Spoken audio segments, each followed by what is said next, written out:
नमस्कार दोस्तों, स्वागत है आपका मेरे चैनल कॉमिक्स लाइफ में। शुरू करते हैं सुरेंद्र मोहन पाठक जी द्वारा लिखा गया एक और रोमांचक उपन्यास, गुनाह का कर्ज, पार्ट 2।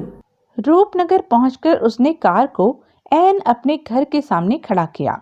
तब तक अंधेरा हो चुका था और उसे किसी पड़ोसी द्वारा देख लिए जाने का कोई खतरा नहीं था। अभी तो पड़ोस में किसी को मालूम तक नहीं था कि उसने अपनी जीप की जगह फिएट ले ली थी। अपने बहरूप में जब वो फिएट में वहां से रवाना होता तो कोई पड़ोसी उसे देख भी लेता तो यही समझता कि कोई उससे मिलने आया था, जो तब वहां से रुखसत हो रहा था। उसने कार की पिछली सीट पर से ब्रीफकेस उठाया और इमारत का बाहरला जंगले का फाटक ठेलकर भीतर दाखिल हुआ। उसने मुख्य द्वार का ताला चाबी लगाकर खोला और भीतर पहुंचा। 5 मिनट में उसने अपना बहरूप धारण कर लिया। बालों में डाई लगाने वाला काम वक्त खाने वाला था। उसका हल उसने ये निकाला कि उसने सिर पर एक गोल्फ कैप पहन ली। पिछले रोज विवेक जैन जब उससे मिला था तब मेहरा नंगे सिर था, इसलिए वो नहीं जानता था कि मेहरा अगर टोपी पहने होता तो कैसा लगता। फिर अपने कपड़ों की अलमारी में से एक रिवॉल्वर बरामद की। लगभग 1.5 साल से 32 कैलिबर की अपेक्षाकृत छोटी नाल वाली वो रिवॉल्वर उसके पास थी, जो कि उसने जामा मस्जिद के एक गैर कानूनी हथियार बेचने वाले से अपनी बीवी का खून करने की नियत से 6,000 रुपये में खरीदी थी। आज तक उस रिवॉल्वर के इस्तेमाल की नौबत नहीं आई थी, अपनी बीवी का कत्ल करते वक्त भी नहीं, जिसे कि उसने गला घोंटकर मारा था। बाद में उसने उस रिवॉल्वर से ये सोचकर पीछा नहीं छुड़ाया था कि वो उस घर में अकेला रहता था और दिल्ली में बढ़ते जा रहे क्राइम के आलम में वो कभी उसके काम आ सकती थी। उसने रिवॉल्वर के भरी होने की तस्दीक की और अपने कोट की भीतरी जेब में डाल लिया। 6:15 बजे के बाद वो घर से निकला और हकीकत नगर की ओर रवाना हुआ। उसने कार को इलाके से काफी परे खड़ा कर दिया और पैदल आगे बढ़ा। विवेक जैन ने उसे बताया था कि वो एक प्राइवेट बोर्डिंग हाउस के एक कमरे में रहता था। इस लिहाज से 33 नंबर इमारत काफी बड़ी होनी चाहिए थी। उस इमारत तक फिएट पर पहुंचने से उसने इसलिए परहेज किया था क्योंकि अभी कल तक वो फिएट विवेक जैन की थी और वहां का कोई बाशिंदा अनायास ही उसे पहचान सकता था। वो 33 नंबर इमारत के सामने पहुंचा। इमारत लंबाई चौड़ाई में तो विशेष बड़ी न निकली, लेकिन ऊंचाई में वो 4 मंजिलों तक उठी हुई थी। उसके सामने सड़क पर या उसके अहाते में उसे अपनी जीप न दिखाई दी। उसका माथा ठनका। विवेक जैन अपने कमरे में नहीं था या जीप वहां उपलब्ध किसी गैरेज में बंद थी। जो होगा सामने आ जाएगा, वो मन ही मन बोला। बहरहाल जो उसने सोचा हुआ था वो ये था कि विवेक जैन से उसकी मुलाकात उसके कमरे में हो जाती तो बात क्या थी, वरना किसी बहाने वो उसे उसके कमरे में लेकर जाता, जहां वो उसका कत्ल करके या कत्ल के बिना उससे जाली नोट वापस हथियाने की कोशिश करता। वैसे वो कत्ल की नौबत न आने देने का ही ख्वाहिशमंद था। वो रिवॉल्वर से उसे कवर करके उसे घूमने के लिए मजबूर कर सकता था और फिर उसके दस्ते का एक भरपूर प्रहार उसकी खोपड़ी पर करके उसे अचेत कर सकता था। आगे वो उसके पर्स में से या कमरे में से कहीं से तमाम के तमाम नोट बिना कमी पेशी के बरामद हो जाने की भगवान से प्रार्थना ही कर सकता था। लेकिन उसे जरा भी संकेत मिलता कि उसके बहरूप में भी विवेक जैन ने उसे पहचान लिया था, तो फिर उसका असल मकसद हल होता या न होता, वो उसका कत्ल जरूर करता। ऐसे खतरनाक इरादों के साथ वो इमारत में दाखिल हुआ। भीतर सीढ़ियों के करीब एक ढ्योढ़ी सी थी, जिसमें एक लकड़ी की चरमराती सी मेज कुर्सी लगी हुई थी, जिस पर बैठा एक अधेड़ावस्था का व्यक्ति अखबार पढ़ रहा था। मेहरा हौले से खांसा तो उसने अखबार पर से सिर उठाया। फिर उसने नाक पर से चश्मा उतारकर मेज पर रखा और उसे निहारा। फरमाइए, वो बोला। विवेक जैन से मिलना है, मेहरा बोला। वो तो है नहीं इस वक्त यहाँ। कब मिलेगा? क्या पता। मेरा मतलब है उसके कब तक लौट आने की उम्मीद है। क्या पता भाई, ये बोर्डिंग हाउस है, यहाँ बॉर्डर अपनी आवाजाही की खबर करके थोड़े ही आता जाता है। मेरा मतलब था कि शायद आपको इत्तफाकिया मालूम हो कि वो कहाँ गया था। इत्तफाकिया मालूम हो? उसने बड़े निरर्थक भाव से दोहराया। हाँ, दरअसल मुझे उससे बहुत ज़रूरी काम है, बहुत ही ज़रूरी काम है। मेरे पास उसके लिए एक संदेशा है जो उसी की भलाई में उसे फौरन मिलना बहुत ज़रूरी है। अगर आपको मालूम हो कि वो कहाँ गया है तो मैं उसके पीछे वहीं जाकर वो संदेशा उसे दे सकता हूँ। वो हिचकिचाया। जनाब, मेहरा याचनापूर्ण स्वर में बोला, संदेशा बहुत ही ज़रूरी है और आज ही उसके लिए कोई कीमत है। वो संदेशा उसे कल मिला तो वो उसके किसी काम का नहीं रह जाएगा। ऐसा क्या संदेशा है? आपको बताना मुनासिब होगा जनाब। मैं जानना भी नहीं चाहता। मैंने क्या लेना है जान के? मैंने तो यूं ही पूछ लिया था। तो संदेशा बहुत ज़रूरी है? जी हाँ, वो अपनी गर्लफ्रेंड के यहाँ गया है। आज उसका बर्थडे है। उसी को बधाई वगैरह देने के लिए वो स्पेशल गया है। रात काफ़ी देर चलेगा बर्थडे जश्न। आपको खुद उसने ऐसा कहा था? नहीं, मैंने उसे फ़ोन पर उसने दरवाजे के करीब लगे पब्लिक टेलीफोन की ओर इशारा किया, बात करते सुना था। आई सी, गर्लफ्रेंड कौन है? मोनिका बारबोसा नाम है उसका। कोई विदेशी है? क्या पता, नाम तो विदेशियों जैसा ही है। रहती कहाँ है? अशोक विहार। अशोक विहार कहाँ? पता तो मुझे नहीं मालूम। फिर क्या बात बनी? मेहरा निराशापूर्ण स्वर में बोला। अशोक विहार तो बहुत बड़ा इलाका है, बल्कि 4 इलाके हैं। पते बिना विवेक जैन की गर्लफ्रेंड को वहां ढूंढना कैसे मुमकिन होगा? वो सोचने लगा। मेहरा आशापूर्ण नेत्रों से उसे देखता रहा। लड़की के घर में फोन है, एकाएक वो आदमी बोला। डायरेक्टरी में उसके नाम की एंट्री हो सकती है। नाम होगा तो पता भी होगा। गुड, मेहरा की उम्मीद जागी। आपके पास डायरेक्टरी है? सहमति में सिर हिलाते हुए उस शख्स ने मेज की एक दराज में से डायरेक्टरी निकालकर मेज पर उसके सामने रखी। मेहरा ने डायरेक्टरी खोली और उसमें बी की प्रविष्टियां टटोलनी आरंभ की। आपकी तारीफ? पन्ने पलटते हुए खामखा ही उसने उस व्यक्ति से सवाल कर दिया। मैं? वो व्यक्ति गर्वपूर्ण स्वर में बोला। मालिक हूँ इस बोर्डिंग हाउस का। आई सी, तिवारी नाम है मेरा। आप तो यहाँ रहते नहीं होंगे? वो क्यों भाई? यानी कि यहीं रहते हैं? हाँ, अकेली जान जो ठहरा। जी भाई, यहाँ अकेला हूँ। वो हंसा। दुनिया में अकेला नहीं हूँ, फैमिली मसूरी में सेटल्ड है। ओह, आई सी, आई सी। डायरेक्टरी के एक पन्ने पर वो अटका। वहाँ 5-6 बारबोसा लिस्टेड थे। बड़े गौर से वो एक एक पर उंगली फिराने लगा।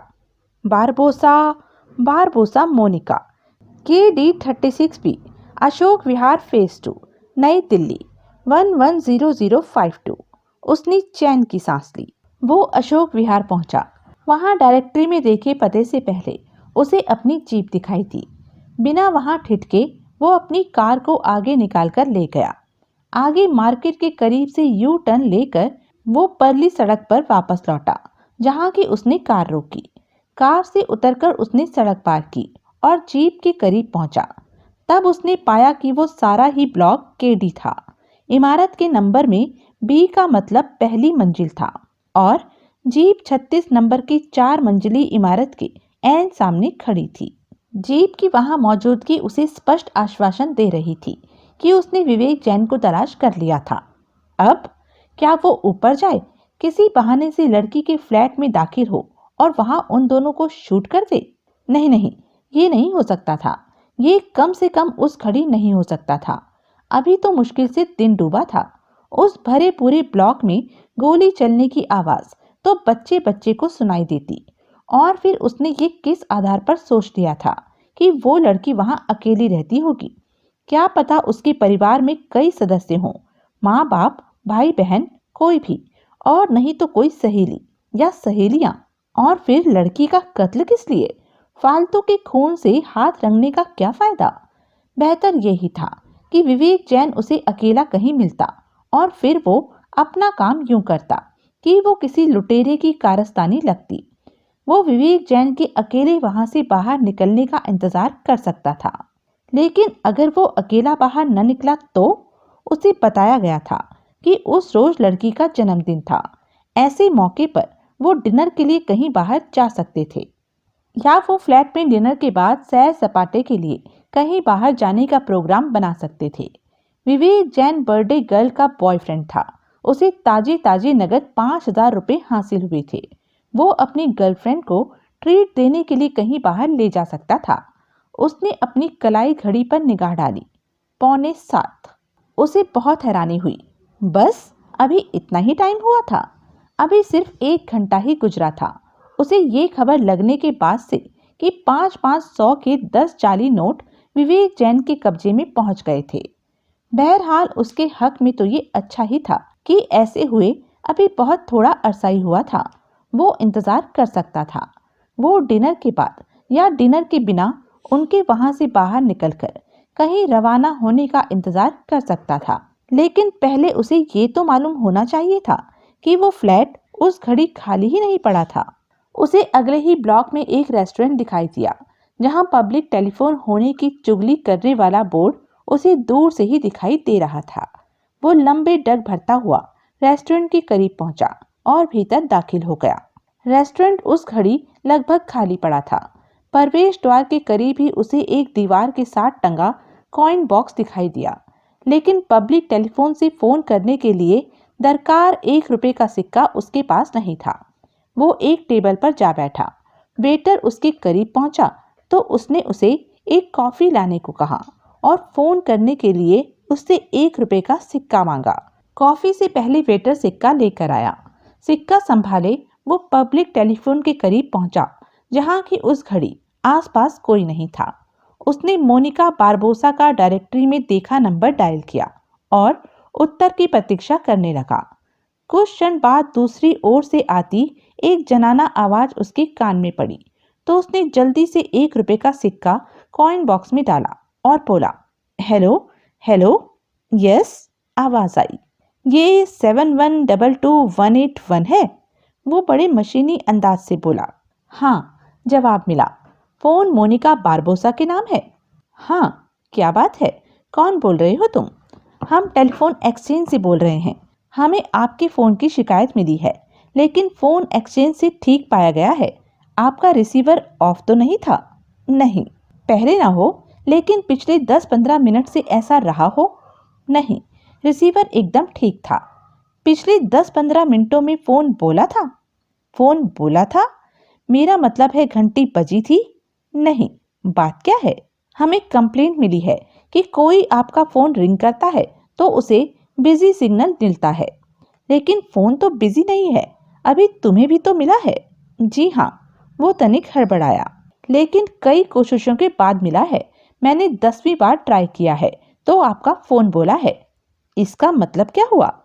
यही कि आपके इंस्ट्रूमेंट में कोई खराबी है। भीतर कुछ हिल-डुल जाता है और फिर फ़ोन बिजी न होते हुए भी बिजी जैसा व्यवहार करने लगता है।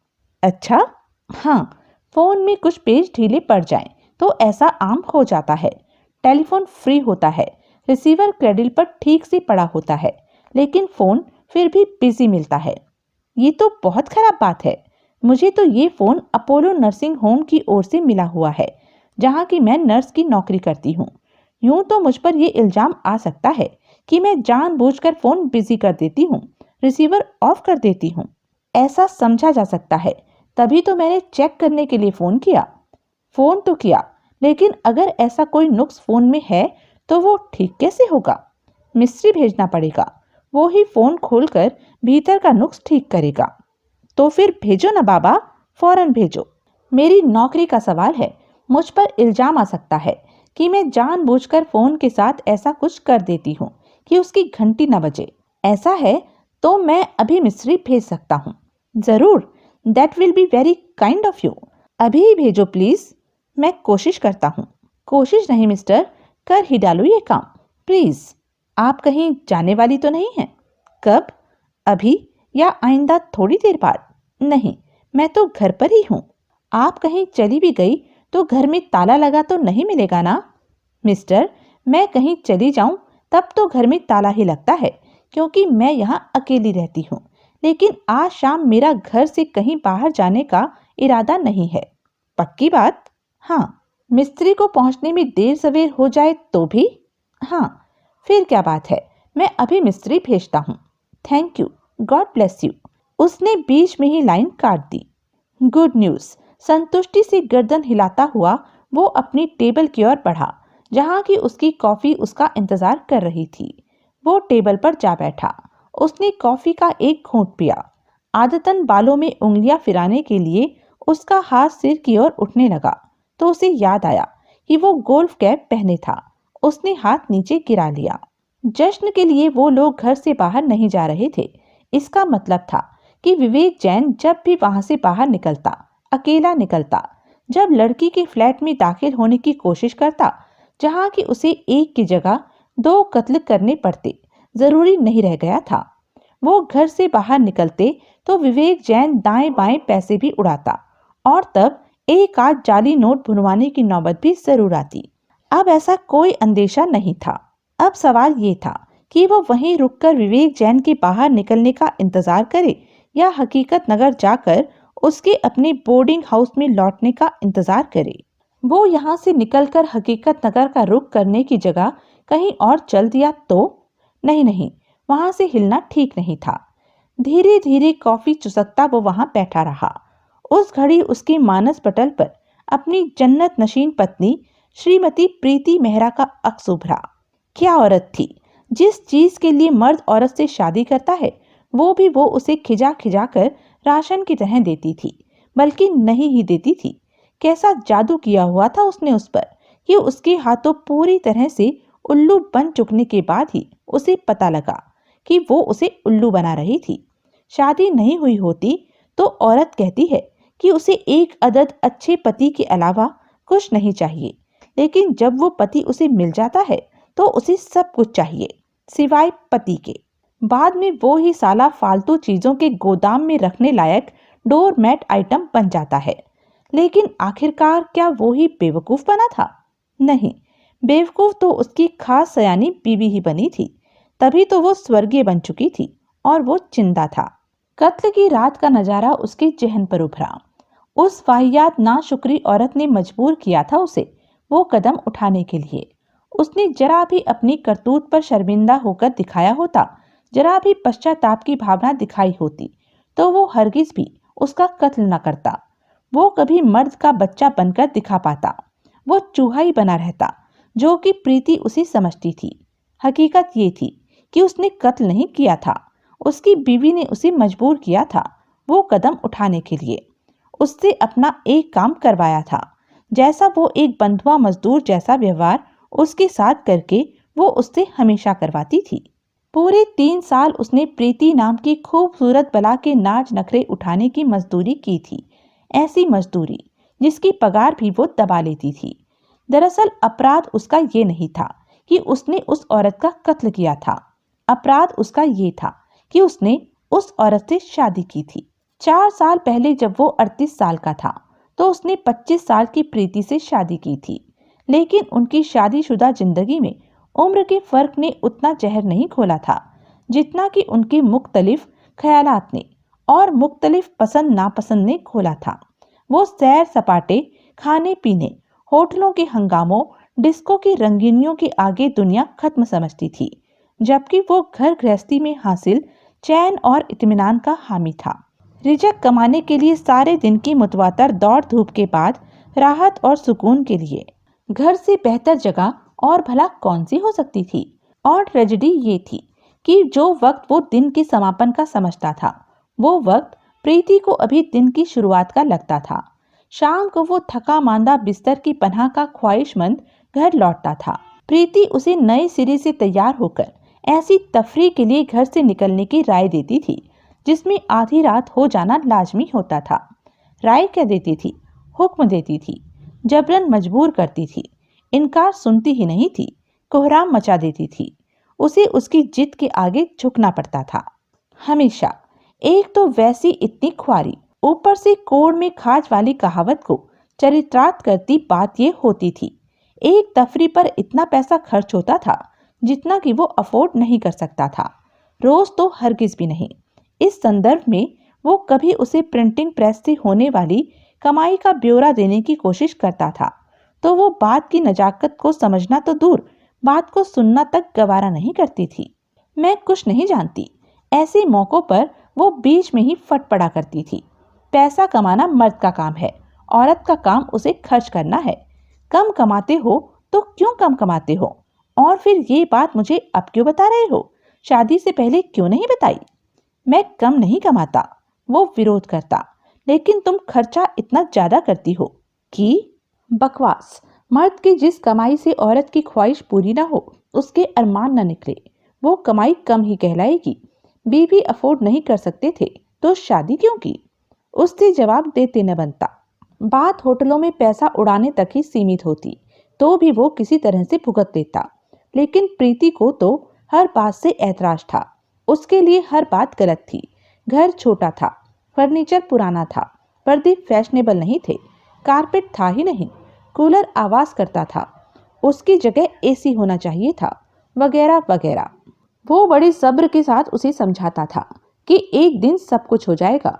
लेकिन उस दिन का इंतजार करना कहाँ गवारा था उसकी फुलझड़ी की तरह भड़क उठने वाली बीवी को। शादी के पहले साल में प्रीति की जो फरमाइशें शिकायतें हुई जुबानी हुई, फिर जैसे उसने उस पर जुर्माना करना शुरू कर दिया, उसे सजा देनी शुरू कर दी।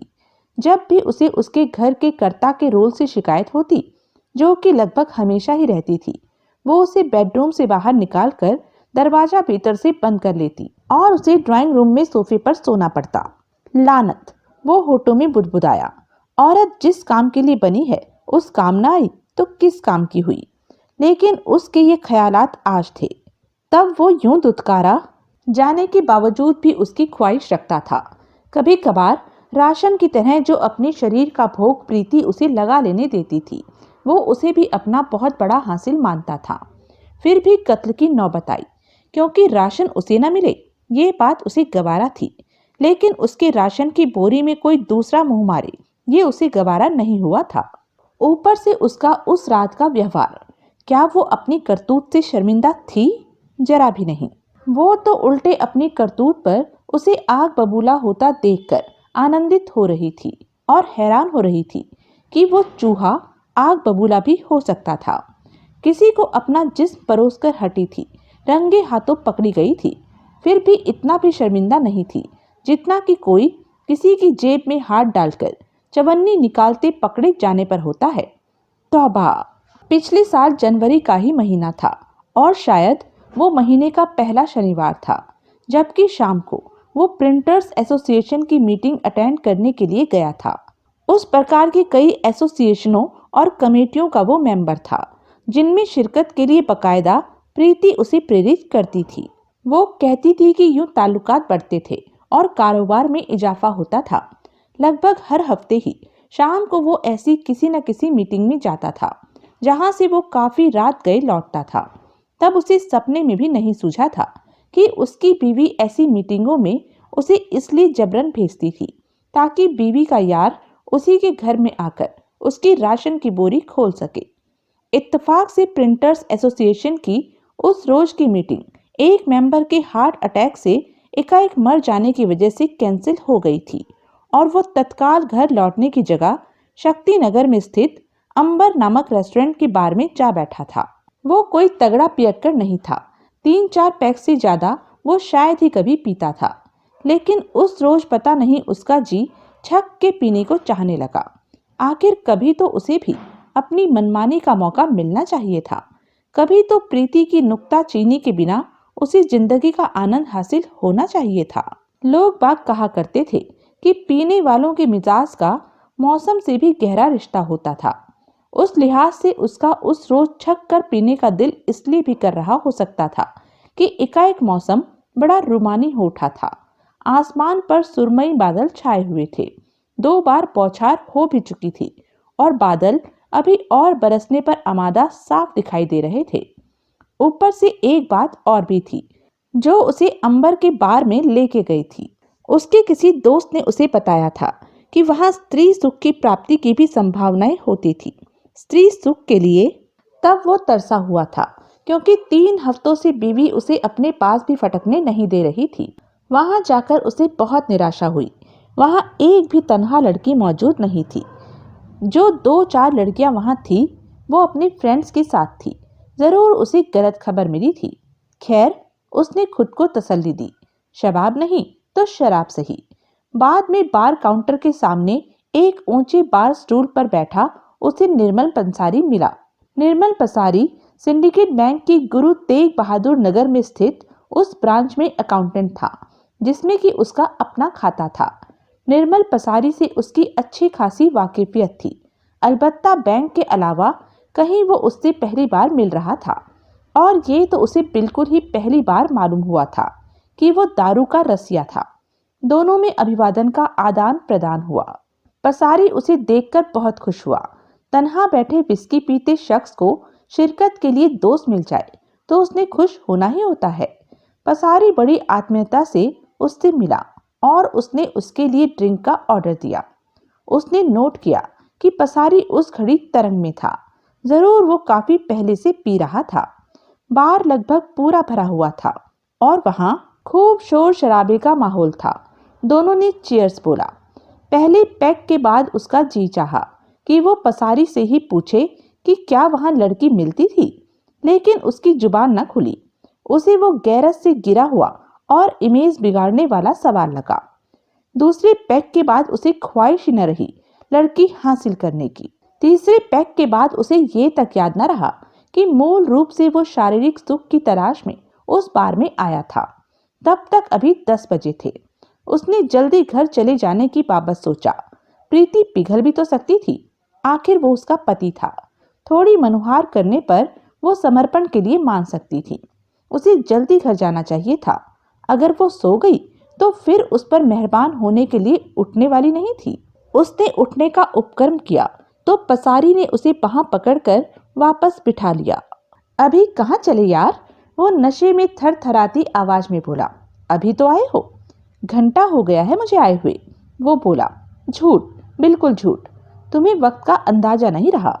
चलो ऐसे ही सही, लेकिन थोड़ी देर तो बैठो। अभी तो यार 10 भी नहीं बजे। बज गए हैं। अच्छा। वह एक क्षण ठिठका और फिर बोला। अभी तो यार 11 भी नहीं बजे। वो वापस बैठ गया। आइंदा आधे घंटे में उसने जब भी उठने की कोशिश की, पंसारी ने उसे खींचकर वापस बिठा लिया। पंसारी तब खूब नशे में था और ज्यों-ज्यों उसका नशा बढ़ता जा रहा था, उसे न जाने देने की उसकी जिद बढ़ती जा रही थी। तब उसे लगा कि बहाने बिना वहां से खिसकना मुमकिन नहीं था। वो टॉयलेट जाने के बहाने वहां से उठ सकता था और फिर पिछवाड़े के रास्ते से बाहर निकलकर घर का रुख कर सकता था। पंसारी को ये आश्वासन देने के लिए कि वो वाकई टॉयलेट जा रहा था, उसने अपना विस्की का आधा भरा गिलास भी खाली करने की कोशिश न की। उसने उसे यूं ही पंसारी के करीब काउंटर पर पड़ा रहने दिया। ऐसा ही उसने किया। पिछवाड़े के रास्ते वो बाहर सड़क पर पहुंचा तो उसने सड़क की हालत को तीखी बरसात हुई होने की चुगली करते पाया। अलबत्ता उस वक्त बारिश बिल्कुल बंद थी और बादल भी छटने लगे थे। वो अंबर के फ्रंट में पहुंचा जहां की उसकी कार खड़ी थी। वो रूपनगर अपने घर पहुंचा। घर में दाखिल होते ही बरामदे में एक खूंटी पर टंगी उसे एक ऐसी चीज दिखाई दी जिसने उसका सारा नशा हिरन कर दिया। वो चीज एक मर्दानी बरसाती थी जो उसकी नहीं थी और जो शाम 7 बजे तब वहां नहीं थी, जबकि वो वहां से रुखसत हुआ था। किसकी थी वो बरसाती? कौन था घर में? फिर जैसे उसके ज्ञान चक्षु खुलने लगे तो ये बात थी। उसका खून खौल उठा। उसका दिल धाड़ धाड़ उसकी पसलियों से टकराने लगा। उसके जबड़े फिंच गए और आंखें बाहर को उबलने लगी। लगभग दौड़ता हुआ वो बेडरूम में पहुंचा। प्रीति पलंग पर अधलेटी सी बैठी वीडियो पर फिल्म देख रही थी। उसने बड़े निर्विकार भाव से अपने पति की ओर देखा और निगाह फिर टीवी स्क्रीन की ओर घुमा ली। उसने यूं जाहिर किया जैसे उसका वहां होना न होना एक बराबर हो। आगरे नेत्रों से प्रीति को देखता वह कुछ क्षण दरवाजे पर ठिठका खड़ा रहा। फिर उसने आगे बढ़कर वार्डरोब खोलकर भीतर झांका। अटैच बाथरूम का दरवाजा खोलकर भीतर झांका। पलंग के नीचे झांका। उसकी हर हरकत प्रीति की निगाह में थी, लेकिन उसने ये तक न पूछा कि वो क्या ढूंढ रहा था। वो सारी इमारत में फिर गया, कोई कहीं नहीं था। जरूर उसे उसके आगमन की भनक लग गई थी और वो ऐन मौके पर आनन फानन वहां से खिसकने में कामयाब हो गया था। आनन फानन ही किसका होगा, तभी तो बरसाती पीछे छूट गई थी। वो वापस बेडरूम में पहुंचा। उसने नए सिरे से अपनी बीवी का मुआयना किया तो पाया कि उसके बाल पूरी तरह से अस्त व्यस्त थे और रजाई से बाहर झांकते उसके कंधे नंगे थे। उसने पलंग के करीब जाकर रजाई उलट दी। अरे, वो झुंझलाई, क्या करते हो? ठंड में मारोगे मुझे? कपड़ों बिना नहीं मर रही थी ठंड में, रजाई बिना मर रही थी। यहाँ कौन आया था? वो गरज कर बोला। कौन आया था? वो सहज भाव से बोली। यहाँ एक आदमी आया था जिसकी वो बरसाती। एक नहीं दो, वो विद्रुपूर्ण स्वर में बोली। एक से क्या बनता है? क्या, बल्कि तीन। जिसका अपना मर्द चूहा हो उस पर जितने भी शेर झपटे कम है। तब प्रीति ने वो हरकत की जो उसके हाथों उसके कत्ल की वजह बनी। मुझे देखो, वो चैलेंज भरे स्वर में बोली। देखो क्या चीज हूं मैं। ऐसी समूची औरत का भोग लगाना क्या तुम्हारे जैसे चूहे की किस्मत में लिखा है? तुम ठूंठ हो जो खुद अपने लिए छाया नहीं बन सकता। मैं बहती धारा हूँ जिसमें चाहे जितने जने अपनी प्यास बुझा ले। क्या समझे? वो अपमान से जल उठा, लेकिन अपनी उस दिमागी हालत में भी उसने बड़ी शिद्दत से महसूस किया कि वो औरत जो उसकी पत्नी होते हुए भी उसे हासिल नहीं थी, साक्षात रति का अवतार थी। और अभी सिर्फ कुछ ही क्षण पहले उसका कोई पसंदीदा मर्द रूप और जवानी से छलकते हुए उस घट से अपनी प्यास बुझाकर गया था। देखो मुझे, वो कह रही थी, जी भर के देखो, मैं वो चट्टान हूँ तुम्हारे जैसी लहरें जिसके कदमों में ही दम तोड़ देती हैं।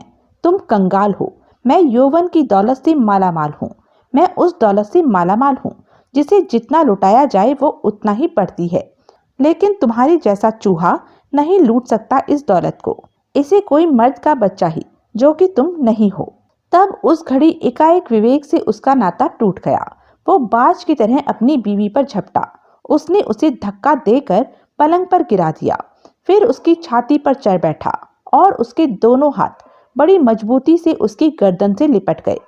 प्रीति ने पहले उसे एक बेहुदा मजाक ही समझा, लेकिन जब वो पूरी ताकत से उसका गला घोंटने लगा तो उसकी आंखों में भय और आतंक की छाया तैर गई। उस वक्त वो नजारा उसे बहुत सुखद लगा, जैसे कभी उस परी चेहरा औरत की आंखों में वो मद के डोरे फैलते देखकर आनंदित हुआ करता था। वैसा आनंद आज उसे उसकी आंखों में भय और आतंक देखकर प्राप्त हुआ। उसकी आंखों में मौत की छाया तैरती देखकर उसे रति सुख की चरम सीमा जैसी आनंद की प्राप्ति का अनुभव हुआ। कुतिया, मुझे चूहा कहती है? अभी मैं रूप और यौवन की इस गर्विल्ली चट्टान को ऐसी बेजान मिट्टी का ढेर बनाता हूँ जिसमें कि चूहा भी अपना बिल बनाने को तैयार नहीं होगा। कमीनी, आज एक चूहा तेरी छाती पर सवार है, उससे मुक्त होके दिखा। यूं ही प्रलाप करता वो तब तक उसका गला दबाता रहा जब तक कि उसके प्राण पखेरु न उड़ गए। फिर जैसे एकाएक उठा भीषण तूफान शांत हो गया। वो उसके जिस्म पर से हटा और पलंग से उतरकर फर्श पर खड़ा हो गया। अब क्या करे वो? पुलिस के हवाले कर दे अपने आप को, या पुलिस के काबू में आने से पहले ही आत्महत्या कर ले। उसके पास नींद की गोलियों से 3/4 भरी हुई शीशी थी। वो तमाम की तमाम गोलियां खा ले तो उसे पता भी नहीं लगेगा कि कब उसके प्राण पखेरु उड़ गए। लेकिन उसने सोचा, क्या जान दे देने के अलावा दूसरा कोई रास्ता नहीं था? था तो सही, उसके दिल ने गवाही दी। वो बचने की कोशिश कर सकता था। काम मुश्किल था, लेकिन नामुमकिन तो नहीं था। चूहे की तरह, उस चूहे की तरह जो प्रीति उसे हमेशा करार देती थी। चुपचाप लाचारगी के आलम में जान देने से तो अच्छा ही था जान बचाने की कोशिश करना। फेल हो जाने पर भी तो जान ही जानी थी। जब यही एक अंजाम निश्चित था तो उससे विपरीत दिशा में कोई कदम उठा देखने में क्या हर्ज था? तकदीर ने तमाम उम्र हमेशा उसे दगा ही दिया था। शायद इस बार ऐसा न हो। शायद इस बार अपवाद के तौर पर ही तकदीर उसका साथ दे जाए। अब उसके बचाव का सारा दारोमदार इस बात पर था कि निर्मल पसारी शक्ति नगर में अंबर रेस्टोरेंट के बार में अभी भी मौजूद हो और अपनी नशे की हालत में उसे इस बात का कोई अंदाजा न हो कि टॉयलेट गया वो कितना अरसा उसके पहलू से गैर हाजिर रहा था। अब वहां ठिठके खड़े रहकर वक्त जाया करना बेमानी था। उसने अपनी कलाई घड़ी पर निगाह डाली। उसे अंबर से रुखसत हुए अभी सिर्फ 15 मिनट हुए थे। अमूमन घर लौटकर वो जीप को गैरेज में बंद करता था, लेकिन आज अभी वो घर के सामने सड़क पर ही खड़ी थी। बड़ी हद 5 मिनट में वो वापस अंबर में पहुंच सकता था। आगे सोच विचार में उसने वक्त जाया किया। वो घर से निकला, जीप में सवार हुआ और आनन फानन अंबर पहुंचा। पिछवाड़े के रास्ते से वो इमारत के भीतर दाखिल हुआ और बार में पहुंचा। वहां उसने भीड़ और शोर शराबे का वैसा ही आलम पाया जैसा कि वो 20 मिनट पहले छोड़ गया था। पसारी पहले ही की तरह बार में विराजमान था। उसका विस्की का आधा भरा गिलास बार काउंटर पर तब तक भी वैसे का वैसा ही पड़ा था। अलबत्ता उसके स्टूल पर अब कोई और जना बैठा हुआ था।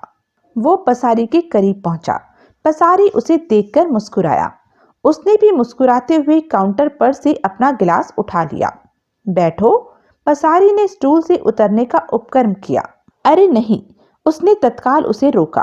तुम ही बैठो, बहुत देर बैठा मैं, अब जरा खड़े रहने को जी चाह रहा है। श्योर? पसारी नशे में थरथराती आवाज में बोला। हाँ, फिर क्या बात है? हाँ, तो मैं क्या कह रहा था? उसने पसारी को याद दिलाया कि उसके वहां से रुखसत होने से पहले पसारी क्या कह गया था। वार्तालाप फिर चल निकला। 10 मिनट बाद ड्रिंक्स का नया राउंड चला, लेकिन इस बार उसकी कोशिश थी कि वो राउंड देर तक चलता। पसारी ड्रिंक जल्दी हजम कर जाता तो निश्चय ही नए ड्रिंक का ऑर्डर दे देता। यूं पसारी का टुन हो जाना उसका काम बिगाड़ सकता था। तब ड्रिंक की तरफ से उसकी तवज्जो हटाने की नीयत से उसने कुछ खाने को मंगाने की तजवीज पेश की, जिसका कि पसारी ने तत्काल अनुमोदन किया। उसने 2 प्लेट चिकन टिक्का मंगवाया। पसारी चिकन टिक्कों पर टूट कर पड़ा। जाहिर था कि भूख उसे भी लगी हुई थी, लेकिन उसकी उस ओर तवज्जो ही नहीं गई थी। 2 प्लेट चिकन टिक्का और मंगाया गया। दूसरी बार खाना पीना धीरे धीरे चला। यूं ही आधी रात हो गई। बार आधी रात तक ही खुलता था, इसलिए मजबूरन उन्हें उठना पड़ा। उसने खाने का प्रस्ताव रखा। पसारी ने फौरन हामी भरी। दोनों ने रेस्टोरेंट में बैठकर खाना खाया और फिर बाहर निकलकर एक दूसरे से बगलगीर होकर एक दूसरे को अपना माँ जाया भाई करार देकर अपने अपने घर की राह ली। 12:45 वो दोबारा अपने घर में दाखिल हुआ। उसने तत्काल पुलिस को फोन किया। पुलिस पहुंची। लाश का और मौकाए वारदात का मुआयना हुआ। उसका बयान हुआ। उसका बयान एकदम सीधा साधा था, जिसमें पुलिस कोई नुक्स न निकाल सकी, कोई पेश न डाल सकी। 7 बजे वो घर से निकला था और प्रिंटर्स एसोसिएशन की मीटिंग में शामिल होने के लिए आजादपुर पहुंचा था। वहां एसोसिएशन के एक मेंबर की एकाएक मौत की वजह से मीटिंग कैंसिल हो गई थी और वो वापस लौट आया था। वापसी में वो शक्ति नगर में स्थित अंबर रेस्टोरेंट के बार में जा बैठा था, जहां की उसे निर्मल पसारी नाम का अपना एक दोस्त मिल गया था। फिर 7:45 से लेकर आधी रात तक वो बार में बैठा रहा था। अगला आधा घंटा उसने पसारी के साथ रेस्टोरेंट में खाना खाने में गुजारा था। फिर वहीं वो पसारी से अलग हुआ था और अपने घर लौट आया था। 12:45 के करीब वो घर पहुंचा था। बेडरूम में बीवी की लाश पड़ी देखकर उसके छक्के छूट गए थे। उसने तत्काल पुलिस को फोन किया था। आदत से मजबूर पुलिस ने उसे उसकी कहानी से हिलाने की खूब कोशिश की, लेकिन कोई कामयाबी हासिल न हुई। उसकी कहानी को झूठी करार देने वाली कोई बात तो वो पैदा कर न पाए। अलबत्ता उसकी तस्दीक करने वाली कई बातें उनके सामने पेश हुई। उन्होंने निर्मल पसारी के घर का पता मालूम किया और रात के 3 बजे उसे सोते से जगाकर उसका बयान लिया। उसने मेहरा के बयान की पूरी तस्दीक की। 8 बजे से थोड़ा अरसा पहले से लेकर आधी रात तक प्रदीप मेहरा अंबर के बार में उसके साथ था। 1-2 बार टॉयलेट जाने के लिए 5-7 मिनट के लिए वो एक दूसरे से अलग हुए हों तो हुए हों, वरना दोनों हर घड़ी एक साथ थे।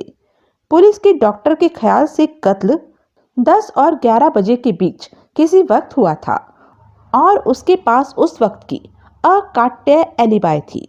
उस वक्त के काफी पहले से और काफी बाद तक वो निर्मल पसारी नाम के एक जिम्मेदार बैंक अधिकारी के साथ था। ऊपर से पुलिस की खुद की तफ्तीश से साफ साफ ये स्थापित होता था कि कत्ल से पहले प्रीति मेहरा घर में किसी मर्द के साथ, जो कि उसका पति नहीं था, तफरी में मगन थी। इस बात की चुगली एक तो वो बरसाती ही कर रही थी, जो कि बरामदे में एक खूंटी पर टंगी पाई गई थी। वो बरसाती मेहरा के नाप की नहीं थी, वो उससे कहीं ज्यादा लंबे चौड़े आदमी के नाप की थी। दूसरे बेडरूम की एक साइड टेबल पर कॉफी का मग और एक विस्की का गिलास पाया गया था। मग पर मरने वाले की उंगलियों के निशान मिले थे, लेकिन विस्की के गिलास पर जो उंगलियों के निशान थे वो इतने पूछे पूछे और अस्पष्ट थे कि उनसे कोई पक्की शिनाख्त संभव नहीं थी। फिर भी इतना जरूर कहा जा सकता था कि वो एक काफी लंबे चौड़े बलिष्ठ हाथ की उंगलियों के निशान थे, और ऐसा हाथ मेहरा का यकीनन नहीं था। उसी साइड टेबल पर ऐश ट्रे में सिगरेट के टुकड़े पाए गए थे, जबकि मेहरा के घर में कोई सिगरेट पीता ही नहीं था। तफ्तीश समाप्त होने तक पुलिस को पूरा विश्वास हो चुका था कि प्रदीप मेहरा बेकसूर था और हत्यारा प्रीति का वो चाहने वाला था, जिसके साथ वो अपने पति की गैर हाजिरी में तफरी कर रही थी और जिसने पता नहीं किस बात से प्रेरित होकर उसका गला घोंट दिया था। मेहरा के हक में रही सही कसर अगले दिन पूरी हो गई।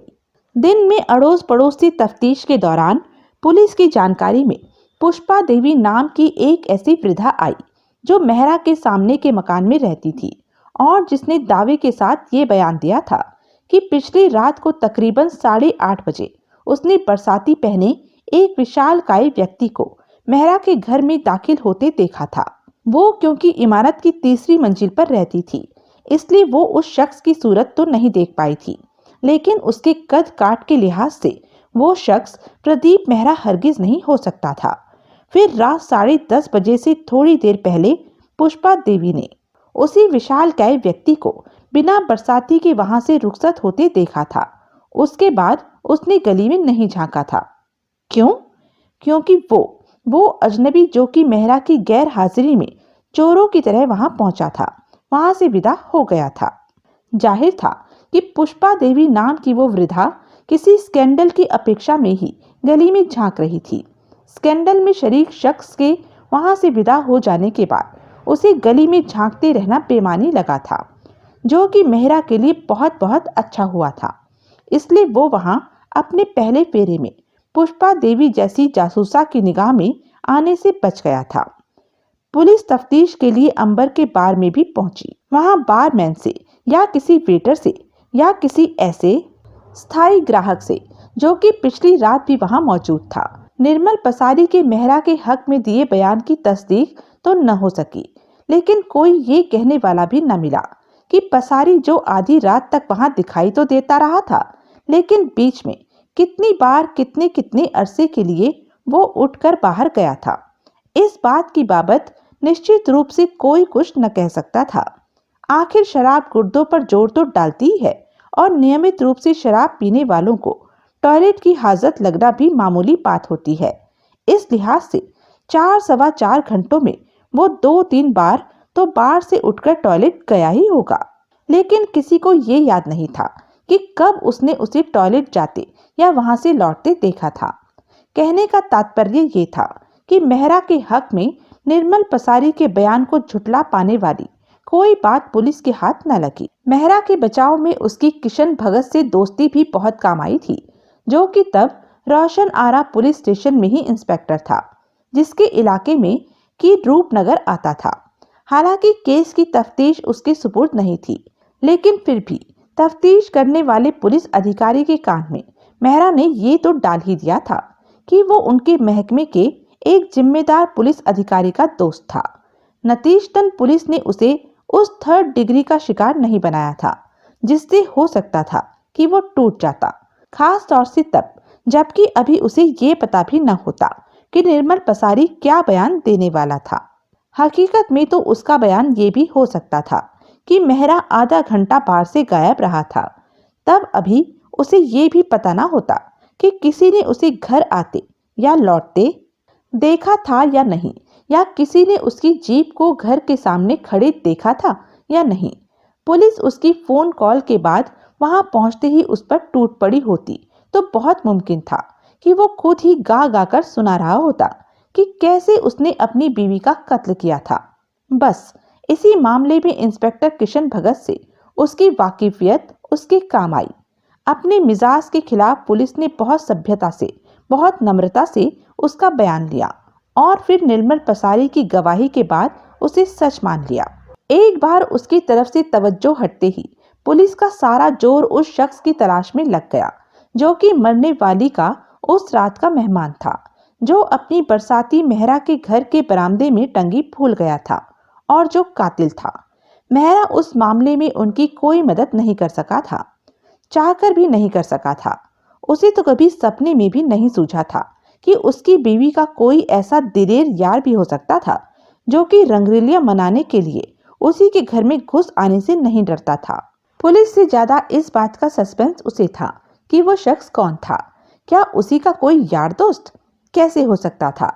यूं क्या उसे कभी भनक भी न लगती अपने ही यार के नापाक इरादों की?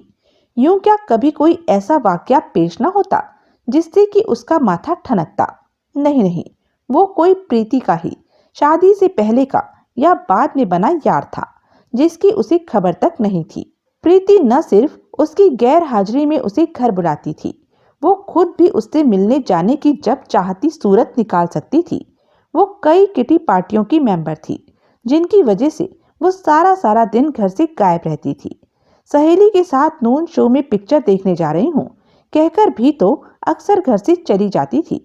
अब क्या पता लगता था कि वो किटी पार्टी में जाती थी या पिक्चर जाती थी या यार का पहलू गर्म करने जाती थी। यूं एक हफ्ता गुजर गया। पुलिस की तफ्तीश जरा भी आगे न बढ़ पाई। कहने को वो अभी भी बरसाती के मालिक प्रीति के उस रात के मेहमान को तलाश कर रहे थे, लेकिन हकीकतन ऐसे आदमी की बरामदगी की उम्मीद वो छोड़ चुके थे और सस्पेक्ट के तौर पर मेहरा को दोबारा टटोलने का तो उन्हें ख्याल तक नहीं आया था। और एक हफ्ते बाद मेहरा को पूरी पूरी तसल्ली हो गई कि वो कत्ल करके बच निकला था। प्रीति की मौत का उसे कोई अफसोस नहीं था। ऐसी बेवफा, बेहया, बेशऊर औरत को जहन्नुम रसीद होना ही चाहिए था। लेकिन जब भी कत्ल से ऐन पहले की उसकी वो सूरत उसके जहन में उभरती थी, जबकि वो मादर जात नंगी गुरूर से धनुष की तरह तनी हुई, टांगे फैलाए, कूलों पर हाथ रखे अवज्ञा की प्रतिमूर्ति बनी उसके सामने खड़ी थी, तो उसका कलेजा हिल जाता था। कैसी भी थी, हसीन बला थी, वैसी औरत तो जिंदगी में उसे दोबारा नहीं मिल सकती थी। उसने उस रात उसकी खिल्ली उड़ाने की कोशिश न की होती, अपने यार को उसके सामने ही महिमंडित करने की कोशिश न की होती, तो शायद वो उसका वो सितम भी बर्दाश्त कर लेता। लेकिन उसने तो जानबूझकर उस रात आ बैल मुझे मार जैसी स्थिति पैदा कर दी थी। बहरहाल उसे मार के नुकसान उसका ही हुआ था, ऐसा नुकसान जिसकी अब कभी भरपाई नहीं हो सकती थी। वेटर उसके करीब आया और कुछ वो बोला। उसे तब एहसास हुआ कि उसका कॉफी का कप का खाली पड़ा था। नहीं, वो उठता हुआ बोला, कितना पैसा? वेटर ने बताया। उसने कॉफी का बिल चुकाया और वहां से बाहर निकल आया। उसने अपनी कलाई घड़ी पर निगाह दौड़ाई तो पाया कि 7 बज चुके थे। वो 36 नंबर इमारत के सामने पहुंचा। वहां नीचे 2 दुकानें थी जो कि उस वक्त बंद थी। दुकानों के बीच से एक राहदारी गुजर रही थी जो आगे एक ढ्योढ़ी सी में जाकर खत्म होती थी। उस ढ्योढ़ी में से ऊपर को जाती सीढ़ियां थी। ढ्योढ़ी में रोशनी का अपना कोई साधन नहीं था। सीढ़ियों में एक बल्ब जल रहा था जिसकी कमजोर सी बीमार सी रोशनी रोती धोती ढ्योढ़ी में भी पहुंच रही थी। बहुत आंखें फाड़ फाड़ कर देखने पर उसे सीढ़ियों के नीचे एक बंद दरवाजा दिखाई दिया। उसने आगे बढ़कर वो दरवाजा खोला। दरवाजे के आगे उसे एक छोटा सा स्टोर सा दिखाई दिया जिसमें झाड़ू, बाल्टियां वगैरह रखे हुए थे। उसने स्टोर का दरवाजा उसके हैंडल से पकड़कर अपनी ओर खींचा तो पाया कि उसमें कोई ताला वाला नहीं लगा हुआ था। किसी अज्ञात भावना से प्रेरित होकर वो स्टोर में दाखिल हो गया। उसने अपने सामने दरवाजा बंद कर लिया। दरवाजे में एक झर्री थी जिसमें उसने आंख लगाई तो सीढ़ियों का दहाना उसे साफ दिखाई दिया। स्टोर की छत नीची थी, लेकिन इतनी नीची नहीं थी कि वो वहां सीधा न खड़ा हो पाता। जगह यकीनन बढ़िया थी। वहां रखा सफाई का सामान दिन के इस्तेमाल की चीज थी, इसलिए उस घड़ी किसी के वहां आंख धमकने का अंदेशा नहीं के बराबर था। वो वहां सुरक्षित था। वो वहीं खड़ा खड़ा विवेक जैन के सीढ़ियां उतरने का इंतजार कर सकता था। और फिर अगर कोई विघ्न आता न दिखाई देता तो वहीं बढ़िया बढ़िया। लेकिन क्यों न पहले एक बार पूरी इमारत का मुआयना कर लिया जाए, उसका जुग्राफिया समझ लिया जाए। ख्याल बुरा नहीं था। सावधानी से वो बाहर निकला। उसने अपने पीछे दरवाजा बंद कर दिया और सीढ़ियां चढ़ने लगा। वो पहली मंजिल पर पहुंचा तो उसने पाया कि 36 बी एन सीढ़ियों के सामने था और उस पर मोनिका बारबोसा की नेम प्लेट लगी हुई थी। वो इमारत की सबसे ऊपरली मंजिल तक गया और वापस लौटा। उसका अनुमान था कि वहां के सब फ्लैट दो दो कमरों के थे। पहली मंजिल पर मोनिका के फ्लैट के आगे वो फिर ठिठका। अगर वो भीतर अपने बॉयफ्रेंड को एंटरटेन कर रही थी तो इसका साफ मतलब था कि वो उस फ्लैट में अकेली रहती थी, जैसा कि उसने फोन पर खुद अपने मुंह से भी कहा था। कोई सगा संबंधी नहीं, कोई सहेली नहीं, कोई रूममेट नहीं। उस घड़ी भीतर विवेक था या वो लड़की थी। क्यों ना अभी वहीं? नहीं नहीं, ऐसी कोई कोशिश करना मूर्खता होती। वो किसी बहाने से फ्लैट के भीतर दाखिल हासिल कर भी लेता तो हो सकता था उसकी गोली चला पाने से पहले ही लड़की चिल्लाने लग जाती। अभी मुश्किल से शाम ढली थी और इतने सारे परिवार रहते थे उस इमारत में। वहां पलक झपकते बेशुमार लोग जमा हो सकते थे। ऊपर से वहां से निकासी का सिर्फ एक ही रास्ता था। कोई उसे बाहर से बंद कर देता तो वो चूहे की तरह वहां फंस जाता। तब कितने लोगों को शूट कर सकता था वो? शायद एक को भी न कर पाता। इतने लोगों को अपने खिलाफ खड़ा पाकर शायद उसके हाथ पांव ही फूल जाते। फिर शायद लोग मार मार कर ही उसकी हड्डी पसली एक कर देते। वो इमारत से भाग निकलने में कामयाब हो भी जाता तो सड़क पार करके फिएट में सवार होता जरूर देख लिया जाता। फिर इतने लोगों में कोई तो फिएट का नंबर नोट कर ही लेता। आजकल तो दिल्ली के चप्पे चप्पे पर पुलिस की गश्ती गाड़ियां पाई जाती थी। वो इलाके से बाहर भी न निकल पाया होता कि घेर कर पकड़ लिया गया होता। नहीं नहीं, नीचे सीढ़ियों के नीचे बने स्टोर में छुपकर इंतजार करना ही ठीक था। वो नीचे पहुंचा और फिर चुपचाप अंधेरे स्टोर में दाखिल हो गया। उसने दीवार के साथ पीठ सटा ली और विवेक जैन के अपनी गर्लफ्रेंड के फ्लैट से रुखसत होने का इंतजार करने लगा। वो जानता था कि वो इंतजार 3 मिनट में ही खत्म हो सकता था और 3 घंटे भी चल सकता था, बल्कि उससे भी ज्यादा। कहीं ऐसा ना हो, उसने सशंक भाव से सोचा, कि वो रात ही वहीं बिताने का प्रोग्राम बना ले। आखिर लड़की फ्रेंड थी और वहां अकेली रहती थी। जो होगा सामने आ जाएगा, उसने मन ही मन सोचा। सीढ़ियों पर आवाज ही बहुत कम थी, लेकिन जब सीढ़ियों पर कदमों की आहट होती थी तो वो इतना साफ पहचान जाता था कि वो स्त्री के कदमों की आहट थी या पुरुष के। वो नीचे से ऊपर को बढ़ती कदमों की आहट को नजरअंदाज कर सकता था, लेकिन ऊपर से नीचे को उतरती मर्दाना कदमों की आहट पर कान रख सकता था।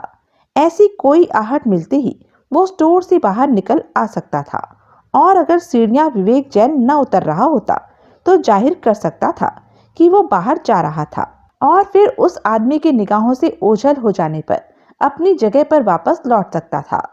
यूं उसे हर वक्त दरवाजे में बनी झिर्री में आंख लगाए रहने का बेहद थका देने वाला काम न करना पड़ता।